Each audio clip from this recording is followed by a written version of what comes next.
ने पिछले एपिसोड में देखा कि शियाओ अपने साथियों के साथ सेलेस्टियल माउंटेन पर पहुंच गया, जहां की सभी प्रेशियस सर्प को उन्होंने चुरा लिया था, जिससे एल्डर ने उन पर अटैक किया, पर शियाओ ने सभी को मार डाला था। फिर वो सेलेस्टियल सिटी आया, जहां गॉड कीता ने शियाओ से फाइट की, पर शियाओ ने आसानी से उसे घायल कर दिया था। गॉड कीता ने रहम की भीख मांगी, पर शियाओ ने उसे मार डाला। इससे मानू और फूफू काफी दुखी हुई, वो शियाओ से काफी गुस्सा थी, इसीलिए उन्होंने सभी एल्डर के साथ मिलकर सेलेस्टियल सिटी जाइंट रोबोट को एक्टिवेट कर दिया था। लिंगर ये देखकर परेशान होती है और बोलती है कि मैंने उम्मीद नहीं की थी इस सेलेस्टियल क्लेन के पास इस तरह के भी मेथड्स होंगे। शियाओ बोलता है कि तुम चिंता मत करो, ये सिर्फ एक जिद्दी प्रतिरोध की तरह है जिसे मैं हल कर दूंगा। जाइंट सेलेस्टियल रोबोट अब पूरी तरीके से एक्टिवेट हो चुका था, उसके अंदर से काफी तेज एनर्जी वेव निकलती है। शियाओ उस अटैक को रोकने के लिए अपनी 1000 लोटस पावर से एक तेज अटैक करता है। दोनों एनर्जी के आपस में टकराने से एक तेज एनर्जी फॉर्म चारों तरफ फैल जाती है, जिससे आसपास की सभी चीजें नष्ट हो रही थी और सेलेस्टियल रोबोट पर भी इसका गहरा असर पड़ता है, जिससे उसे कंट्रोल करने वाले सभी एल्डर के साथ मानू और फूफू भी तेज एनर्जी के झटके से दूर हो जाते हैं और अब सेलेस्टियल सिटी रोबोट बंद हो चुका था। मानू कहती है कि अभी इस लड़के को कुछ ही साल हुए हैं और ये इस हद तक पावरफुल हो चुका है कि हम सभी मिलकर भी इसका सामना नहीं कर पा रहे। अगर हमने इसे ऐसे आगे बढ़ने दिया तो हमारे पूरे सेलेस्टियल रेस को इसके द्वारा नष्ट कर दिया जाएगा।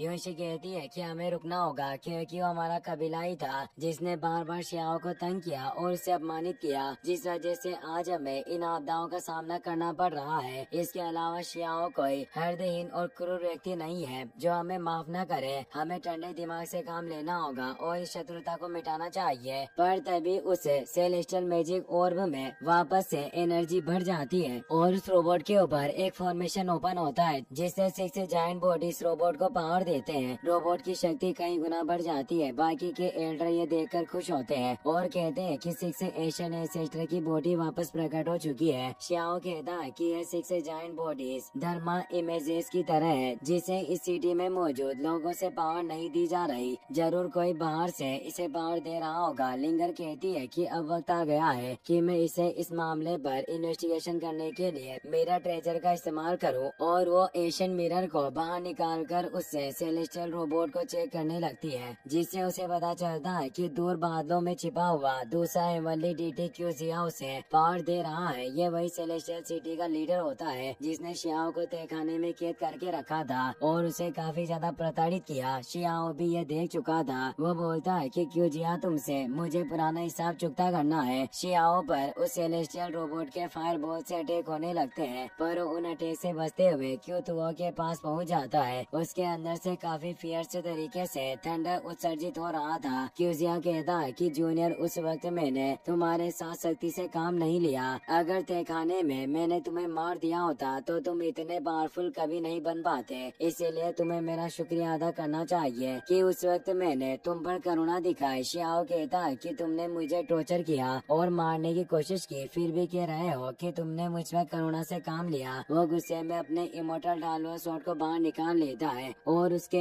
एक तेज थंडरियस मूवमेंट के साथ आगे बढ़ता है। क्यों तो वो अपने डिवाइन बोतल से शियाओ पर अटैक करने लगता है, पर शियाओ आसानी से उस बोतल को नष्ट कर देता है। ये देखकर क्यूजिया काफी डर जाता है। शियाओ अपनी शॉट को उसके सीने के आर पार कर डालता है, जिससे क्यों तो वो भी खत्म हो जाता है। बाहरी एल्डर ये देखकर डर जाते हैं कि इस लड़के ने एंसेस्टर क्यूतुओ को भी मार डाला। क्यूतुओ के मरने से अब वो सेलेस्टियल रोबोट बिखरने लगता है। सिटी में काफी तबाही होती है और सेलेस्टियल सिटी पहले की तरह सेट हो जाती है। एक एल्डर ये देखकर कहती है कि योशी, अब हमारे पास कोई रास्ता नहीं, तुम्हें उसके पास जाकर उसे रोकना होगा। देखो किस शर्त पर पीछे हटने को तैयार है। योशी को शियाओ के साथ बिताए हुए लम्हे याद आने लगते हैं। उन दोनों के मन में एक दूसरे के लिए प्यार था, पर फिर भी वो एक नहीं हो पाए। योशी शियाओ के पास जाने के लिए निकल जाती है, पर मानू और फूफू शियाओ की माफी नहीं चाहती थी, इसीलिए वो वहाँ से मदद के लिए निकलती है। अब हमें आइस पैलेस सीक्रेट रूम का सीन दिखाया जाता है, जहाँ सेलेस्टियल प्लेन का प्रोटेक्टर मौजूद होता है, जो अपनी पावर को रिकवर कर रहा था, क्योंकि विलो गोडेस के साथ लड़ाई में उसकी जीवन शक्ति काफी डैमेज हो गई थी और वो अपने जीवन काल के अंत में पहुँच चुका था, यानी वो जल्दी मरने वाला है। और अब उसने अपने एक सिंह को भी खो बैठा था। अब मानू और फूफू भी वहाँ जाती है। मानू उन्हें कहती है कि लॉर्ड प्रोटेक्टर, वो हुआंग वापस लौट आया है, उसने सिटी में तबाही मचाई हुई रही है। मेरी दादी गोट कीता और सेक्टर लीडर क्यूजिया को भी उसने मार डाला, यानी हमारे सेक्टर के दोनों इनवैलिडिटी मारे गए। सेलेस्टियल प्रोटेक्टर गुस्से में कहता है कि उस हरामी लड़के ने इस तरह काम करने की हिम्मत की, क्या वो उस विलो गॉडेस के साथ आया है? फूफू कहती है कि उसके साथ विलो गॉडेस नहीं है, पर एक लड़की जरूर है। प्रोटेक्टर कहता है कि मैंने अपनी पूरी जिंदगी दावों का गहन अध्ययन किया, मुझ में इतनी काबिलियत है कि मैं एशियन सेक्टर के लीडर्स के साथ कंधे से कंधा मिलाकर खड़ा हो पाऊँ। फिर वो छोटा लड़का जो अभी भी इनवैलिडिटी रियल्म में नहीं पहुंचा,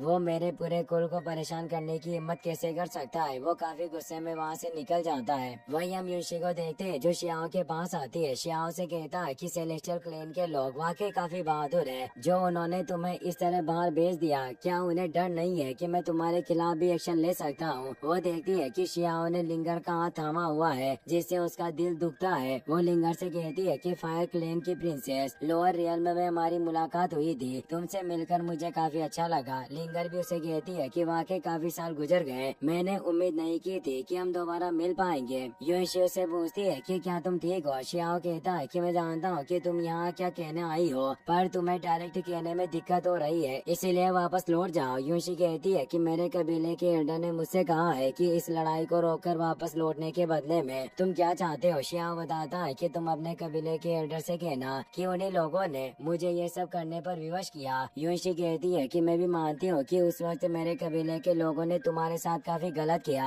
और तुम्हें सताया, लेकिन अब तुमने सेलेस्टियल क्लेन के 2 एंसेस्टर को पहले ही मार दिया, इसीलिए तुम्हें अब पीछे हट जाना चाहिए। शियाओ कहता है कि यूशी हम दोनों लोअर वर्ल्ड की एक ही जगह से साथ ऊपर आए हैं, मैं तुम्हारे लिए चीजें मुश्किल नहीं बनाऊंगा, वापस जाओ, मैं यहाँ से पलायन करने को तैयार हूँ। यूशी को वापस से साथ बिताए लम्बे याद आने लगे, जिससे वो रोने लग जाती है। शियाओ बोलता है कि अगर आज से तुम्हारे सेलेस्टियल कबीले के मेंबर मुझे मारने के लिए आए तो मैं अपने तलवार के एक स्लेश के साथ ही इस पूरे सेलेस्टियल पैलेस को बर्बाद कर दूंगा और उस सेलेस्टियल क्लेन के प्रोटेक्टर को भी नहीं छोड़ूंगा। तभी यूशी पर एक पावरफुल फोर्स वापस उसे सिटी की तरफ भेज देती है। प्रोटेक्टर अब वहाँ आ चुका था, जो अपने डिवाइन बॉडी फॉर्म के साथ आया था। वो शियाओ से कहता है कि क्या तुम अपनी मौत की तलाश में हो, जो मेरे सेलेस्टियल क्लेन में परेशानी पैदा करना चाहते हो? बाहरी एल्डर ये देखकर खुश होता है कि प्रोटेक्टर एकांत से बाहर आ गए, अब ये लड़का हमारे सामने इतना अहंकारी होने की हिम्मत नहीं करेगा। शियाओ कहता है कि बूढ़े कमीने में कब से तुम्हारा इंतजार कर रहा था। प्रोटेक्टर अपनी रियल बॉडी को भी सेलेस्टियल बॉडी के साथ मिला लेता है और कहता है कि लिटिल बिस्ट, तुमने आज मेरे कबीले के 2 इनवैलिडिटी को मार डाला, आज तुम्हें वो क्यों दाओ भाई भी प्रोटेक्ट नहीं कर पाएगा। और वो एक तेज स्लेश से शियाओ पर अटैक करता है। शियाओ ने टेलीपोर्टेशन तेलिस्मान को बाहर निकाल लिया था, जिससे वो लिंगर के साथ दूसरी जगह पर टेलीपोर्ट हो गया। वो प्रोटेक्टर से कहता है कि इमॉर्टल एशियन सिलेक्शन के टाइम की उस पुरानी लड़ाई में तुम लगभग मेरे मास्टर के हाथों मारे गए थे, क्या फिर से तुम मरना चाहते हो जो मेरे सामने चले आए? इससे प्रोटेक्टर को और ज्यादा गुस्सा आता है। शियाओ लिंगर से कहता है कि इस ओल्ड फेलो की जीवन शक्ति बहुत ही कम बची है, इसीलिए मैं जल्दी इसे खत्म करके वापस आता हूँ, तुम्हें दूर रहकर मेरा इंतजार करना चाहिए। लिंगर उसकी बात मान लेती है। प्रोटेक्टर कई सारी एनर्जी बॉल से शियाओ पर अटैक करने लगता है, पर शियाओ उन अटैक से बचने लग जाता है और तेलिस्मान का इस्तेमाल करते हुए प्रोटेक्टर के हेड पर बैठ जाता है और बोलता है कि क्या तुम्हें उम्मीद है कि यह सिंह फिर से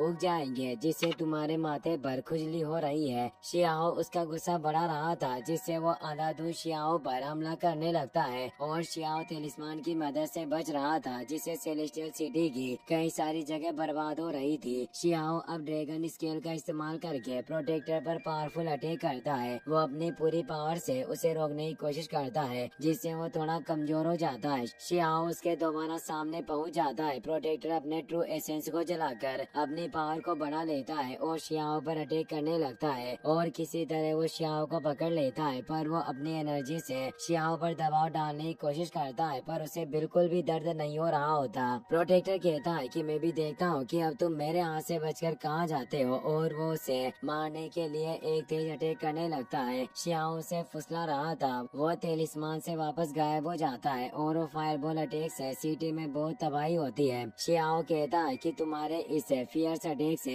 वाकई मुझे काफी फायदा हो रहा है। मैं इस सिटी को यूशी की वजह से बर्बाद नहीं कर रहा था, पर अब तुम खुद ही इसे नष्ट कर रहे हो। अब तुम्हारे सिटी के दोनों कोर्स मारे गए। मैं भी देखता हूँ कि 3000 स्टेट में तुम्हारी ये सेलेस्टियल कबीला अपनी पोजीशन को कैसे होल्ड करके रख पाएगा, और वहाँ से चला जाता है। प्रोटेक्टर को लगता है कि वो वाकई वहाँ से चला गया, इसीलिए हॉल की तरफ लौटने लगता है, पर शियाओ अचानक उसके सामने आ जाता है और कहता है कि मैं दोबारा लौट आया हूँ, और वो एक पावरफुल अटैक करता है। प्रोटेक्टर उसे रोक नहीं पाता और कई चट्टानों से टकराते हुए दूर जाता है। प्रोटेक्टर सोचता है कि मैं इस लड़के को पकड़ नहीं पाया और ये काफी फास्ट है, जरूर इसके पास कोई सीक्रेट टेक्निक होगी जिससे ये इतना पावरफुल है। एक एल्डर बाहर आकर कहता है कि प्रोटेक्टर आपकी चोटें काफी गहरी है, आपको अब रुक जाना चाहिए। प्रोटेक्टर बोलता है कि मुझे अब अपनी डिविनेशन टेक्निक का इस्तेमाल करना होगा ताकि मैं इस लड़के के बैकग्राउंड को समझ पाऊँ और जान पाऊँ कि आखिर इसके पास कैसी योग्यता और टेक्निक है। साथ ही मैं इसके फ्यूचर को भी लॉक कर दूंगा जिससे ये कहीं नहीं भाग पाएगा। एल्डर ऐसा करने से मना करता है और वापस लौटने की प्रार्थना करता है। वो कहता है कि डिविनेशन टेक्निक आपकी बची हुई सारी जीवन शक्ति को सौंप लेगी और आप पहले से ही काफी गंभीर रूप से घायल हो, पर प्रोटेक्टर नहीं सुनता